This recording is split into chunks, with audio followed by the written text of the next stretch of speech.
뷰티라이프 김목사입니다. 출애굽기 14장입니다. 이 문단에서는 궁지로의 인도와 여호와의 영광, 잃고 변심하고 잃어버릴 것, 언제 어디서 무엇을 어떻게 볼까에 대해 묵상해 보시기 바랍니다.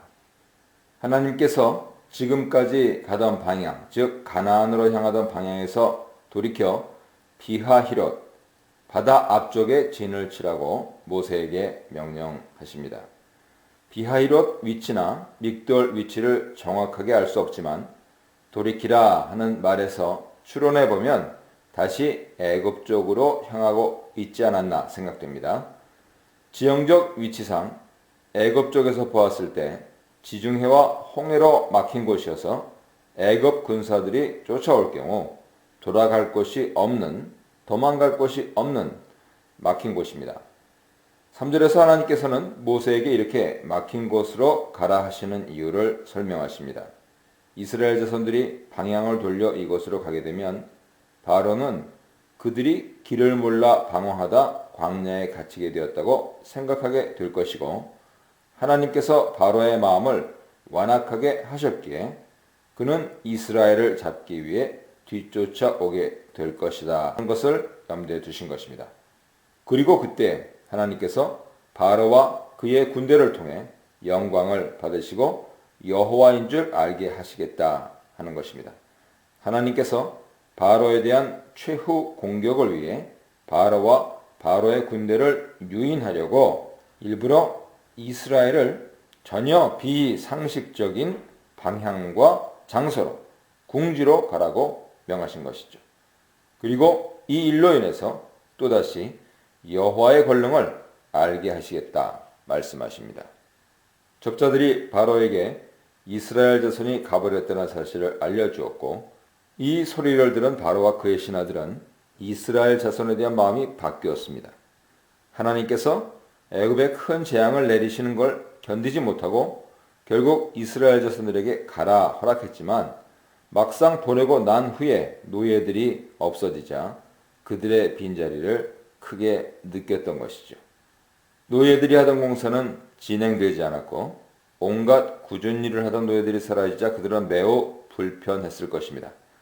시간이 지나면서 애굽 사람들은 재앙에 대한 기억은 점점 희미해지고 눈앞의 불편, 그리고 손해는 점점 크게 생각되면서 점차 마음이 변해서 이스라엘 자손을 풀어준 것에 대해 후회하기 시작했습니다.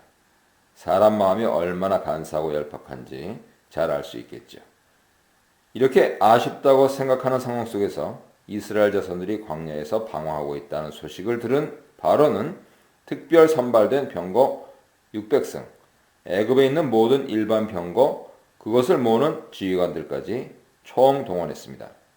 이렇게 바로가 철병거로 중무장한 것에는 엄청난 병력 동원을 통해서 이스라엘 자손의 길을 죽여 도망갈 엄두를 못 내게 하려는 의도, 그리고 꼭 다시 잡아와야겠다는 결심이 들어있죠. 하지만 화자는 바로의 이런 행동을 두고 여호와께서 그의 마음을 완악하게 하셔서 그가 이스라엘 자손의 뒤를 따른 것이라 설명합니다. 현재 바로의 입장에서는 자신 생각대로 자신이 결정하고 움직이지만 하나님 관점에서 볼 때는 바로가 하나님 의도대로 움직이고 있다 설명하는 것이죠. 바로는 정확히 하나님께서 쳐놓으신 덫으로 뛰어든 것입니다. 이렇게 바로가 자신의 철병거를 이끌고 이스라엘 자손을 잡기 위해 먼지를 날리며 달려는 위급한 상황 속에서 8절 하반절은 정작 이스라엘 자손들은 이 사실을 모른 채 자신감 있게 씩씩하게 나가고 있는 상황을 대조적으로 보여줍니다. 이것은 이스라엘이 매우 심각한 위기 상황이라는 것을 더 잘 표현하기 위한 것이죠. 이렇게 이스라엘을 추격한 바로 군대는 드디어 이스라엘 자손이 진친 비하히롯까지 오게 되었습니다. 본문은 애굽 사람들, 바로의 말들, 병거들, 마병들, 군대들이라고 해서 바로 군대 구성원을 자세히 설명하고 있는데요. 이것은 이스라엘 눈에 비친 바로의 군대 모습이죠. 그의 군대가 얼마나 엄청난 전력과 장비를 가지고 자신들을 잡기 왔는지 알게 했고, 이것을 본 이스라엘 자손들은 공황 상태에 빠지게 되었습니다. 그들은 너무 두려워 하나님께 부르짖었고 모세에게 상황의 모든 책임을 돌리면서 광야에서 죽게 하려고 데리고 나왔느냐 비난했습니다. 12절에서 모세의 무지를 비난하는데요. 우리가 이런 상황이 벌어질 것을 미리 이야기했는데 너는 그것도 몰랐느냐는 뜻이죠. 자신들은 이런 일이 일어날 줄 알고 애굽 사람들을 섬기겠다 말했다는 것입니다. 이 장면에서 무지의 문제가 아이러니를 이루고 있죠. 즉 상황을 알고 있는 모세는 무지하다고 비난을 받고 상황을 전혀 모르는 이스라엘은 자신들이 알고 있다 착각하고 있는 것입니다. 하지만 화자는 이 알의 모티프를 통해서 누구의 알미 참된 것이고 누구의 알미 거짓된 것인지 전체 이야기를 통해 보여주고 있습니다. 이들은 애굽 군대를 보는 순간 자신들의 앞에서 인도하고 계신 하나님을 잊었습니다. 하나님께서는 큰 권능으로 그들을 위해 애굽에 10가지 끔찍한 재앙을 내리셨고 현재는 자신들 앞에서 구름 기둥과 불 기둥으로 인도하고 계심에도 불구하고 이들은 애굽 군대를 보는 순간 모든 것을 잊고 애굽의 종으로 있는 것이 나을 뻔했다 말하고 있는 것이죠. 아직도 애굽의 노예로 있던 습성을 못 버리고 조금 어려워지자 비참한 과거로 돌아가려 하고 있습니다. 이렇게 인간은 자신에게 익숙한 것이 좋은 것이든 나쁜 것이든 버리기 어려운 모양입니다. 그들은 다시 하나님 백성이 아닌 바로의 백성으로 돌아가려는 것이죠. 이에 대해 모세의 대답이 나오는데요. 모세는 백성의 두려움에 대해 두려워하지 말라 말합니다. 이스라엘 자손과 대조적으로 모세는 1절로 4절에서 하나님을 만났기 때문에 지금 상황이 어떤 것인지 알고 있습니다. 바로가 쫓아오는 것은 하나님께서 자신의 영광을 위해 준비하신 도구라는 것을 알고 있는 것이죠. 그렇기 때문에 모세는 너희는 가만히 서서 여호와께서 오늘 너희를 위하여 행하시는 구원을 보라고 말합니다. 이 상황 속에서 이스라엘 자손이 할 일은 오직 여호와께서 하시는 일을 보는 겁니다. 나머지는 애굽을 물리치시고 이스라엘을 구원하시는 여호와께서 하실 것입니다. 그리고 그 결과 이스라엘 자손들은 애굽 사람들을 다시는 보지 않게 될 것이라 말씀하십니다. 보지 못하다 대조를 통해 하나님께서 하시는 일을 보고 있노라면 애굽 사람을 보지 못할 것이라는 사실을 강조합니다. 모세는 14절에서 다시 한번 여호와께서 싸우실 것이니 너희는 더 이상 비난, 불평, 불신앙의 말을 하지 말고 침묵하라고 합니다. 하나님께서 우리에게 주신 사명을 수행하다 보면 우리가 극복할 수 없는 많은 어려움들을 만나게 됩니다. 그럴 때 우리는 제일 먼저 불평, 불신앙의 말을 내뱉으면서 하나님을 원망하죠. 하지만 모세 말처럼 우리에게 사명을 주신 하나님께서 우리를 위해 싸우시고 우리의 길을 인도하신다는 사실을 기억하면서 하나님께서 하시는 일을 가만히 바라보는 믿음과 인내가 있어야 하겠습니다. 이 문단에서는 물을 다스리시는 말씀, 죽음을 자초하는 너무 늦은 불순종에 대한 깨달음, 그리고 승리와 신뢰에 대해 묵상해 보시기 바랍니다. 하나님께서는 모세에게 왜 부르짖느냐고 꾸짖으십니다. 앞에서 모세는 백성들이 부르짖으며 원망하는 것에 대해 책망했는데요. 15절에서는 모세가 부르짖었다고 꾸짖으십니다. 본문에는 모세가 부르짖었다는 부분이 없기 때문에 해석에 어려움이 있습니다. 가장 설득력 있는 해석은 모세가 이스라엘 자손을 대표하고 있기 때문에 10절에서 이스라엘 자손이 여호와께 부르짖은 것을 두고 하나님께서 모세를 대표적으로 책망하고 계시다, 이렇게 해석하는 것이죠. 이 책망은 모세를 향한 것이 아니고 이스라엘을 향한 책망이라는 것입니다.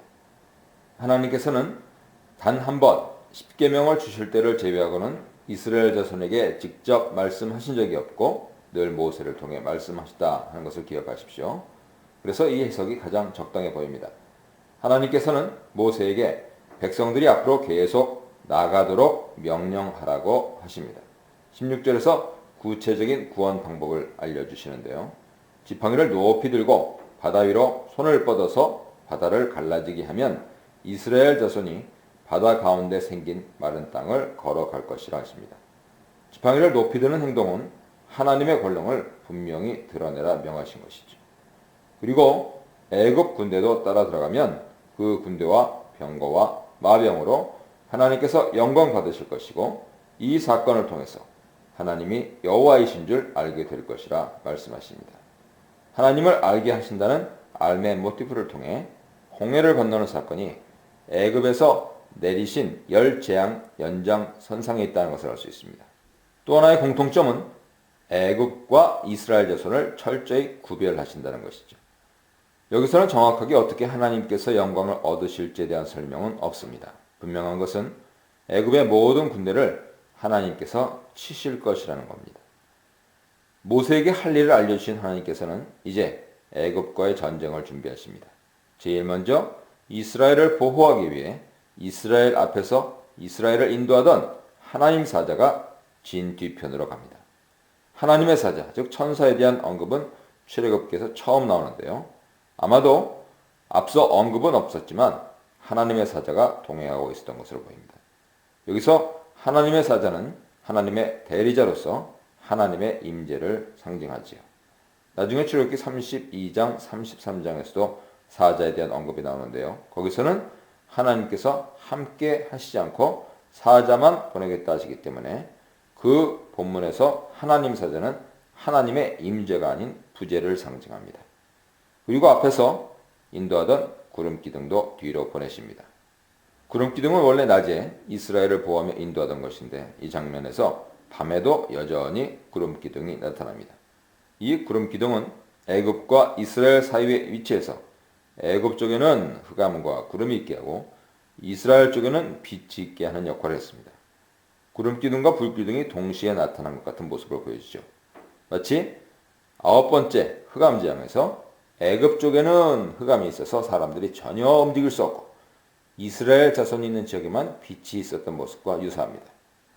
이렇게 애굽 쪽에는 빽빽한 구름과 흑암으로 전혀 움직일 수 없었기에 밤새도록 애굽의 군대는 이스라엘 자손 진으로 다가올 수 없었습니다. 바다가 갈라지는 사이에 애굽 군대가 이스라엘 진으로 쳐들어오지 못하도록 막고 계신 것이죠. 하나님 사자가 구름 기둥으로 바로 군대를 막고 있는 사이에 모세는 하나님 명령으로 바다 위로 손을 내밀었고 그 순간 큰 동풍이 불기 시작했습니다. 그리고 밤새도록 이 동풍이 바닷물을 움직여서 양쪽으로 밀어내어 마른 땅이 드러내게 했고 마침내 홍해 전체가 완전히 갈라지게 하였습니다.